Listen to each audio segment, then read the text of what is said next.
পয়গম্বর বলেন, হে সাহাবারা, কতটুকু গুনার বোঝা তোমরা মাথায় নিছো? কতটুকু গুনাহ নিয়ে তোমরা দুনিয়াতে বিচরণ করতেছো? নিজের প্রতি তোমাদের ঘৃণা চলে আসছে। গুনার দিকে তাকাইলে নিজেকে জাহান্নামী মনে হয়। ও সাহাবা,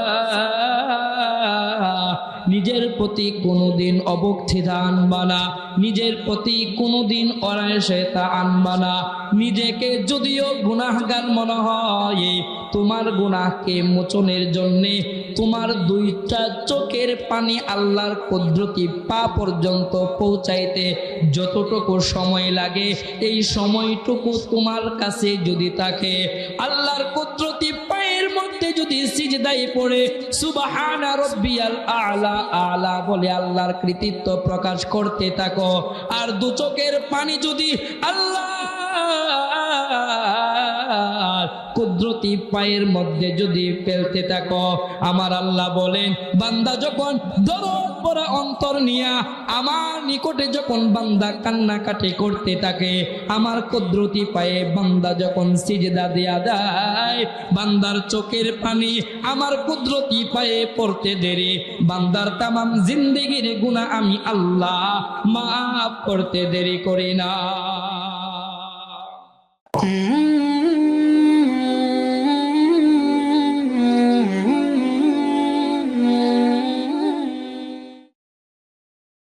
আমি শুধু সুখের দিনে শুকর আদায় করলাম। মাস শেষে আমার ঘরে 50, 60, 70, 80 হাজার টাকা ইনকাম হয়, ইনকাম সোর্স। ভালো ভালো বাজার করি, ভালো ভালো খাবার খাই, সুখের দিনে আমি মালিকের শুকর আদায় করলাম। কিন্তু দুঃখের দিনে আমি মালিকের শুকর আদায় করি না। আমি যদি অসুস্থ হয়ে যাই, অসুস্থ হয়ে যাওয়ার পরে বলি, আল্লাহ কি শুধু আমারই দেখছে? কত মানুষ সুস্থতার শরীর নিয়ে দুনিয়াতে বিচরণ করতেছে, মালিক কি শুধু আমারই দেখছে অসুস্থতা দেওয়ার জন্যে? কিন্তু বান্দা তুমি জানো না, মালিক যেই বান্দাগুলাকে পছন্দ করেন, ভালোবাসে, মালিক যেই বান্দাগুলারে পছন্দ করে, ওই বান্দাগুলারে তার ইমানের পরীক্ষা নেন।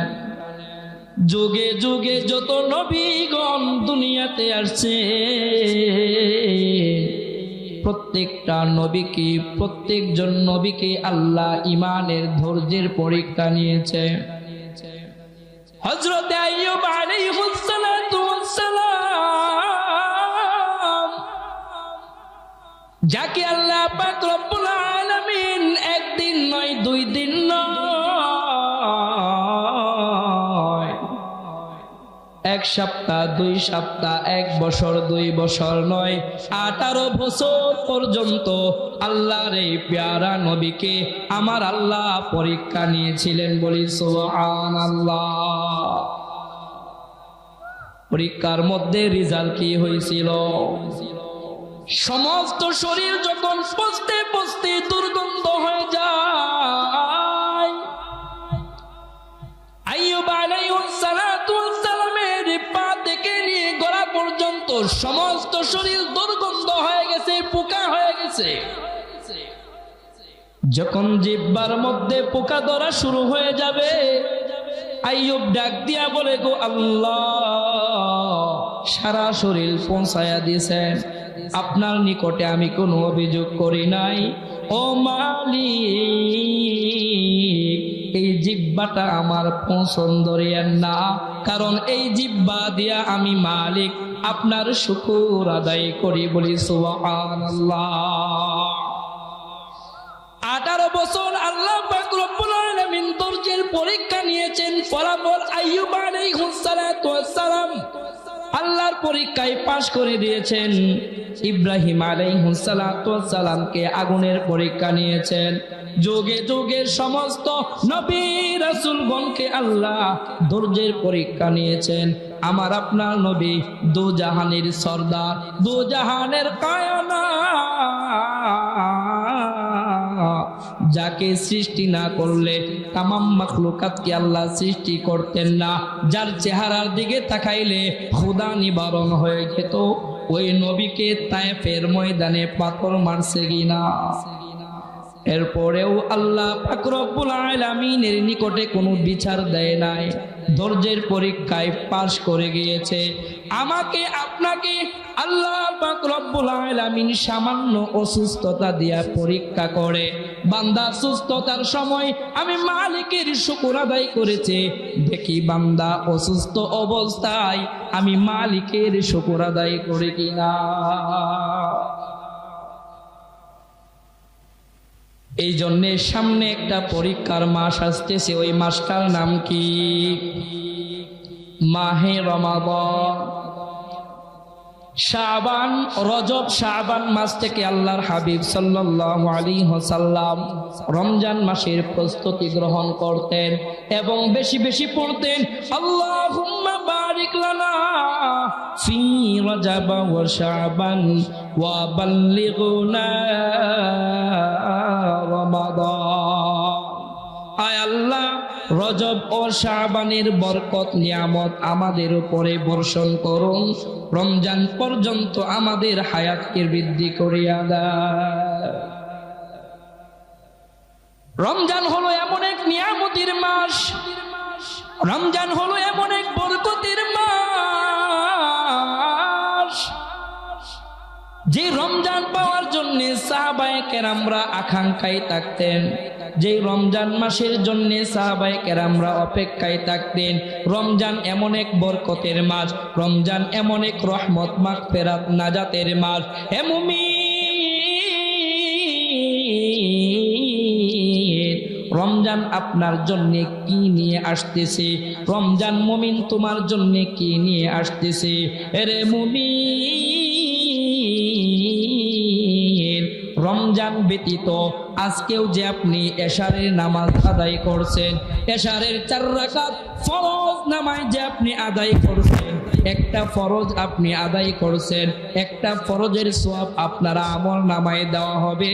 আর রমজান মাসে মুমিন, তুমি যদি একটা নফল ইবাদত করো, অন্য মাসের একটা ফরজের সওয়াব তোমার আমল নামায় দিয়া দিবে।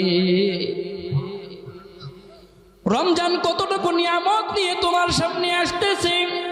রমজানের কদর যদি মানুষ বুঝতো, রমজানের হিকমত যদি মানুষ বুঝতো, এই মাসটাকে তারা যত্ন করে প্রত্যেকটা সেকেন্ডের সময় তারা হিসাব করত। এই জন্যে আল্লাহর হাবিব সাহাবায়ে কেরামদেরকে বলেন, হে সাহাবারা, রমজান মাস আসতেছে, রমজান মাসে তোমরা দুনিয়াদারি সমস্ত কাজকর্মকে তোমরা কমায়া দাও, রমজান মাসে ইবাদতের মাত্রাকে তুমি বাড়ায়া দাও, রমজান মাসের প্রত্যেকটা সেকেন্ড তোমার জন্য নিয়ামত। কারণ এই রমজান মাস পাইয়া যদি কোনো মুমিন, যদি কোনো মুত্তাকিন, যদি কোনো মুসলমান তার গুনাহকে মাফ করাইতে না পারে, আসমানের নিচে জমিনের উপরে এই বান্দার মতো হতভাগা দুর্ভাগা আর কেউ হতে পারে না। রমজানের ওই রোজা রাখো, রমজানের ওই রোজা রাখো, গুনাহ যাবে জড়িয়া, এলো রমজান রহমত লইয়া, এলো রমজান মাগফিরাত লইয়া। রমজানের ওই রোজা রাখো, রমজানের ওই রোজা রাখো, গুনাহ যাবে জড়িয়া, এলো রমজান রহমত লইয়া, এলো রমজান মাগফিরাত লইয়া। পবিত্র এই রমজান মাসে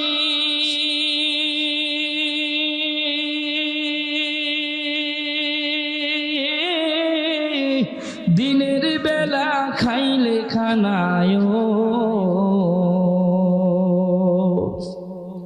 আল্লাহ তাআলা দিবে গজব, আল্লাহ তাআলা দিবে গজব বিপদ ধরবে চাপায়া। এলো রমজান রহমত লইয়া, এলো রমজান মাগফিরাত লইয়া। পবিত্র এই রমজান মাসি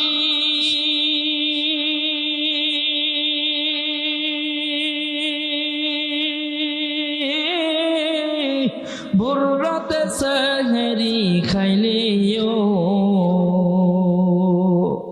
প্রতি লোকমাই দিবে সোয়াব, প্রতি লোকমাই দিবে সোয়াব আমল নামাই লিখিয়া। এলো রমজান রহমত লইয়া, এলো রমজান মাগফিরাত লইয়া। এলো রমজান নাজাত লইয়া। এই রহমত বরকত নাজাতের মাসের 30টা রোজা রাখার নিয়ত আমাদের আছে তো ইনশাআল্লাহ? দুই কানা হাত বাড়ায় দেন আল্লাহ। আপনি আমাদেরকে ওই রকম ধৈর্য, শক্তি, ঈমান, ইয়াকিন দান করেন, আমরা যেন ইখলাসের সাথে 30টা রোজা রাখতে পারি, বলি আমিন। তো বলতেছিলাম, রমজান মাস আমার আপনার জন্য একটা হাদিয়া, রমজান মাস আমার আপনার জন্য একটা গিফট। একজন মুমিন মুত্তাকিন বান্দা যদি তার তামাম জিন্দেগিটা গুনাহ দিয়া তামা তামা তামা তামা করে ফেলে, বান্দা তুমি কতটুকু গুনাহ করেছো, বান্দা তুমি কতটুকু অপরাধ করেছো, বান্দা তুমি কতটুকু অপরাধের পাহাড় নিয়ে দুনিয়াতে ঘুরতেছো। আল্লাহ তো দুনিয়ার জমিনের মধ্যে সকালবেলা দুনিয়াটার মধ্যে যেই বান্দাকে জাহান্নামের কাতায় নাম লিখে রাখছেন, বিকাল বেলা আল্লাহ ওই বান্দার নামটাকে জান্নাতের খাতায় লিখে দেন, বলি সুবহানাল্লাহ। পয়গম্বর বলেন, হে সাহাবারা, কতটুকু গুনার বোঝা তোমরা মাথায় নিছো, কতটুকু গুনাহ নিয়ে তোমরা দুনিয়াতে বিচরণ করতেছো, নিজের প্রতি তোমাদের ঘৃণা চলে আসছে, গুনার দিকে তাকাইলে নিজেকে জাহান্নামী জাহান্নামী মনে হয়। ও সাহাবা, নিজের প্রতি কোনোদিন অবক্ষিতা আনবা না, নিজের প্রতি কোনোদিন অরায়সতা আনবা না। নিজেকে যদিও গুনাহগার মনে হয়, তোমার গুনাহকে মোচনের জন্য তোমার 2টা চোখের পানি আল্লাহর কুদরতি পা পর্যন্ত পৌঁছাইতে যতটুকু সময় লাগে, এই সময়টুকু তোমার কাছে যদি থাকে, আল্লাহর কুদরতি পায়ের মধ্যে যদি সিজদায় পড়ে সুবহানা রাব্বিয়াল আ'লা আ'লা বলে আল্লাহর কৃতিত্ব প্রকাশ করতে থাকো, আর 2 চোখের পানি যদি আল্লাহ কুদরতি পায়ের মধ্যে যদি ফেলতে থাকো, আমার আল্লাহ বলেন, বান্দা যখন দরদ ভরা অন্তর নিয়া আমার নিকটে যখন বান্দা কান্নাকাটি করতে থাকে, আমার কুদরতি পায়ে বান্দা যখন সিজদা দেয়া দেয়, বান্দার চোখের পানি আমার কুদরতি পায়ে পড়তে দেরি, বান্দার তামাম জিন্দেগির গুনাহ আমি আল্লাহ মাফ করতে দেরি করি না। এই যে সুবহানাল্লাহ বলেছেন, একজন মুমিনের উঠা বসা খাওয়া হাঁটা চড়া সবটাই হবে ইবাদত। সেটা আমি বুঝি না, আপনি বুঝেন না, বুঝার চেষ্টাও করি না। একবার যে সুবহানাল্লাহ বলছেন, আল্লাহ আপনার জন্য জান্নাতের মধ্যে একটা গাছ বরাদ্দ কইরা দিয়েছে, বলি সুবহানাল্লাহ। এই যে আবার বলছেন আরেকটা গাছ বরাদ্দ কইরা দিয়েছে। এইভাবে যতবার সুবহানাল্লাহ সুবহানাল্লাহ সুবহানাল্লাহ বলতে থাকবেন, আল্লাহ এক একটা গাছ জান্নাতের মধ্যে বরাদ্দ করে দিবে। হে মুমিন, তোমার প্রত্যেকটা জবানের জিকির হবে ইবাদত, এক একটা জিকির পাহাড় সমতুল্য ইবাদত হয়ে ওই কিয়ামতের মাঠে তোমার পাশে ঢাল হয়ে দাঁড়াবে, তোমাকে জাহান্নাম থেকে মুক্তি দিয়ে জান্নাতে নেওয়ার জন্য। এই জন্য আমাদের দুনিয়াদারির পাশাপাশি আখিরাতের ইবাদতের জোর দাবিদা বেশি করতে হবে। হযরতে আব্দুল্লাহ ইবনে মুবারক রাহমাতুল্লাহি আলাইহি আলাইহি একজন বুজুর্গ লিখছিলেন, একজন আল্লাহ প্রদত্ত একজন বুজুর্গ ওলি ছিলেন হযরতে আব্দুল্লাহ ইবনে মুবারক রাহমাতুল্লাহি আলাইহি। যখন দুনিয়ার জমিন থেকে বিদায় হয়ে যায়, কিছুদিন পরে তার খাদেম স্বপ্নে দেখে, স্বপ্নের মধ্যে আব্দুল্লাহ ইবনে মুবারক রাহমাতুল্লাহি আলাইহি এসেছেন। ডাক দিয়া বলে, হুজুর আপনি যে দুনিয়ার জমিন থেকে বিদায় হয়ে গিয়েছেন, আল্লাহ আপনার সাথে কেমন ব্যবহার করেছে, আল্লাহ আপনার সাথে কেমন আচরণ করেছে। আব্দুল্লাহ ইবনে মুবারক রাহমাতুল্লাহি আলাইহি তার খাদেমকে বলে, খাদেম আল্লাহ আপনার সাথে আমার সাথে খুব ভালো ব্যবহার করেছে, খুব নমনীয়তার ব্যবহার করেছে। আল্লাহ আমার কৃতকর্মের জন্য আল্লাহ আমাকে তার তৈরি সুন্দর জান্নাত দান করেছে, বলি সুবহানাল্লাহ। কিন্তু খাদেম আমার আফসোস, আমার মালিক যে আমাকে জান্নাত দান করেছেন, এ খাদেম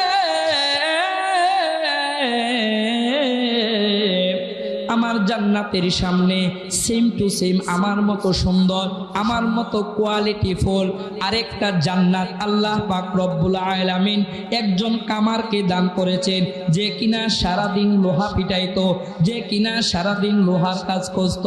ওই লোকটার বাড়ি হলো আমার বাড়ির সামনে। আল্লাহ আমাকে যতটুকু সম্মান দিয়েছে, সামান্য একটা কামারকে আল্লাহ কতটুকু সম্মান দিয়েছে। অথচ আমি দুনিয়ার মধ্যে একজন মুহাক্কিক লোক ছিলাম, ওর তুলনায় আমার ইবাদত আমলটা বেশি ছিল। খাদেমের যখন ঘুম ভেঙে যায়, খাদেম দৌড়তে দৌড়তে দৌড়তে দৌড়তে আব্দুল্লাহ ইবনে মুবারক রাহমাতুল্লাহি আলাইহি বাড়ির সামনে খামারের বাড়িতে চলে গেলেন। দরজার মধ্যে টোকা দিয়া বলেন, আসুনি কি কে? কাক দিয়া বলে, কেউ ঘরে আসুনি। কামারের স্ত্রী বলে, আপনি খেয়ে গো, আমি অমুক। কিসের জন্য আসছেন? আপনার স্বামী দুনিয়া থেকে বিদায় হয়ে গিয়েছে। হ্যাঁ, আমার স্বামী দুনিয়ার জমিন থেকে বিদায় হয়ে গিয়েছে। তাহলে আপনি বলেন, আপনার স্বামী কি এমন ইবাদত করত? আমার জানতে বড় ইচ্ছে হইতেছে। কামারের স্ত্রী বলেন, ও ভাই, আমার স্বামী তেমন কোনো আমল করত না, তেমন কোনো ইবাদত করত না। সারাদিন লোহার কাজ নিয়ে ব্যস্ত থাকতো। কিন্তু আমি আমার স্বামীর মধ্যে 2-3টা গুণ দেখেছি। কি গুণ দেখছেন বলেন না? আমি আমার স্বামীকে দেখেছি, আমার স্বামী যদিও সারাদিন পরিশ্রম করত, লোহার কাজ করত, যখনই শুনতো আল্লাহু আকবারের আজানের ধ্বনি হয়ে গেছে, আমার স্বামী সঙ্গে সঙ্গে তার কাজ কর্ম করে ফেলে সঙ্গে সঙ্গে নামাজ আদায় করার জন্য মসজিদে চলে যেতে। আজানের ধ্বনি শোনার সঙ্গে সঙ্গে মসজিদে চলে যেতেন। আমি এমনও দেখেছি, 1 দিরহাম নিয়ে এক লোক আমার স্বামীর নিকটে জিনিস ক্রয় করার জন্য এসেছে। আজান হয়ে গেছে, কাস্টমার পিছনে পেলে কাস্টমার রেখে নামাজে চলে গেছে। একটা গুণ। নাম্বার 2, আমার স্বামী যখন সারাদিন কাজ করে ঘরের ভিতরে চলে আসতো, আমার বাড়ির সামনে একজন বুজুর্গ লোক হযরতে আব্দুল্লাহ ইবনে মুবারক রাহমাতুল্লাহি আলাইহি একজন মুহাক্কিক আলেম বুজুর্গ লোক। তাকায়া তাকায়া দেখতো, লোকটা সারা রাত্রভর আল্লাহর ইবাদতের মধ্যে মগ্ন থাকতো, সারা রাত্রভর তাহাজ্জুদের নামাজ পড়তো, জিকির আজকার করতো। আমার স্বামী সারাদিন কষ্ট করতো, এত রাত্র পর্যন্ত জাগিয়া নামাজ পড়তে পারতো না। কিন্তু আমি তাকায়া তাকায়া দেখতাম, আমার স্বামী ওই বুজুর্গ লোকের বাড়ির দিকে তাকায়া থাকতেন আর কান্নাকাটি করতেন, আর দোকানে হাত বাড়ায়া আমার মালিকের নিকটে আফসোস করতেন আর বলতেন, আল্লাহ গরিব বানাইছো, দরিদ্র বানাইছো, সারাদিন কষ্টের কাম করে আপনাকে সঠিকভাবে ডাকতে পারে না। কত মানুষ রাত্র জাগরণ করিয়া মালিক তোমার সাথে প্রেম ভালোবাসায় মগ্ন হয়ে যায়, আমার শরীর ক্লান্ত হয়ে যায়, আপনাকে আমি ডাকার মতো ডাকতে পারি না, রাত্র জাগরণ করিয়া আপনার ইবাদত করতে পারি না। আফসোস করতে আমার স্বামী আফসোস করতে করতে ঘুমায়া যাইতেন। এই আফসোস করতে আমি দেখেছি। ওই খাদেম ডাক দিয়ে বলে, ও কামারের স্ত্রী, এই আফসোসের জন্য আল্লাহ পাক রব্বুল আলামিন আপনার স্বামীকে জান্নাত দান করেছেন, বলি সুবহানাল্লাহ। শুধু তাই না গো, ও কামারের স্ত্রী, আল্লাহ পাক রব্বুল আলামিন আপনার স্বামীকে কোনো সামান্য জান্নাত দান করেন নাই। আল্লাহ আপনার স্বামীকে আব্দুল্লাহ ইবনে মুবারক রাহমাতুল্লাহি আলাইহিকে যত সম্মানের জান্নাত দিয়েছেন, সমতুল্য জান্নাত আপনার স্বামীকেও আল্লাহ দান করেছেন, বলে সুবহানাল্লাহ। এই জন্য এর মুস্তারাম ভাই, এ মুরব্বী বাবারা, শুধু ইবাদত করলে হবে না, আফসোস রাখতে হবে। দুনিয়াতে মালের জন্যে, বাড়ি গাড়ির জন্যে, সম্পদের জন্যে আফসোস করে অমুকে 10 কাঠাকে কিনেছে, অমুকে একটা বাড়ি বানাইছে, আমিও তার থেকে বেশি বানাই, এরকম বেশি বাড়ি বানাইবো, বেশি জমি কিনবো, গাড়ি বাড়ির মালিক হব। সম্পত্তির দিক দিয়ে আমরা এরকম প্রতিযোগিতা করি, সম্পত্তি বাড়ানোর জন্য আমরা পাগল হয়ে যাই। কিন্তু বান্দা, তোমাকে আমাকে দুনিয়াতে সম্পত্তি বাড়ানোর জন্য পাঠাই নাই, সামান্য একটা মুসাফির বানায়া পাঠাইছে। 50, 60, 70 বছরের সামান্য জিন্দেগি দিয়া আপনাকে আমাকে দুনিয়ার জমিনে পাঠাইছে, দুনিয়া কামাই করার জন্য নয়। আপনার দাদা কোথায় গেছে, আপনার বাবা কোথায় গেছে? আপনি তো এক সময় টকবকে একটা যুবক ছিলেন, আপনার শরীরের রং সুন্দর ছিল, শরীরে পর্যাপ্ত পরিমাণ শক্তি ছিল, যৌবন ছিল, সব জায়গার ভিতরে ক্ষমতার পাওয়ার ছিল। সময়ের ব্যবধানে আপনার দাড়িগুলো সাদা হয়ে গেছে, শরীরের চামড়াগুলো কুচ হয়ে গেছে। একদিন মৃত্যুর দুয়ারের জন্য তাসবিহ নিয়ে জিকির করতে হবে। অতএব আল্লাহ পাক রব্বুল আলামিন সামান্য যে মুসাফিরখানার মধ্যে আপনাকে পাঠাইছে, দুনিয়ার জন্য প্রতিযোগিতা করে লাভ নাই, জান্নাতের পিছনে প্রতিযোগিতা করতে হবে। আবু বকর কেমনে প্রতিযোগিতা করেছেন, ওমর কেমনে প্রতিযোগিতা করেছেন? আরে আবু বকর রাদিয়াল্লাহু তাআলা আনহু যদি 4 রাকাত নামাজ পড়তেন, ওমর বলেন আবু বকর 4 রাকাত পড়ছে, আমি 6 রাকাত পড়ব। উসমান বলে আবু বকর 6 রাকাত পড়েছে, ওমর 6 রাকাত পড়েছে, আমি 8 রাকাত পড়ব। আলী বলবে আমি 10 রাকাত পড়ব। সাহাবায়ে কেরামরা জান্নাতের সার্টিফিকেট প্রাপ্ত, এরপরেও তারা আখিরাত কেমনে কামাই করবে ইবাদত নিয়ে প্রতিযোগিতা করত। আমরা দুনিয়া নিয়ে প্রতিযোগিতা করি। অতএব আজকে এই জান্নাতের বাগান থেকে আমাদেরকে ওয়াদা করতে হবে, আল্লাহ বাকি জিন্দেগিটুকু যতদিন দুনিয়ার জমিনে হায়াতে রাখছেন, দুনিয়া নিয়ে আর চিন্তা করব না, আখিরাত কেমনে কামাইতে পারি, জান্নাতের কেমনে একজন বাসিন্দা আমি হতে পারি, এই জান্নাত ইবাদত নিয়ে আমরা প্রতিযোগিতা করব।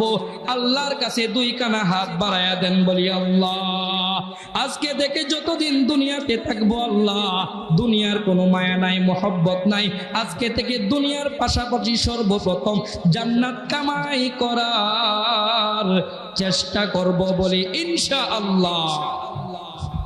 অতএব সময় কম, হুজুর চলে আসছে, আজকে থেকে আমরা ওয়াদা করব যে অতীতের যেই সময়টা আমরা চলে গিয়েছে, এই সময়টুকু আমরা আল্লাহর দরবারে ইস্তিগফার এরকম দোয়া পড়ব, আল্লাহর নিকটে আমরা তওবা করব, এবং সামনে রমজান মাসকে আমার আপনার জীবনের জন্য একটা সুন্দর ভবিষ্যতের জন্য, ভবিষ্যৎ হলো আখিরাত, যেন আখিরাতের একজন বাসিন্দা হয়ে দুনিয়া থেকে একজন পাক্কা ইমানদার হয়ে যেন কবরে যেতে পারি।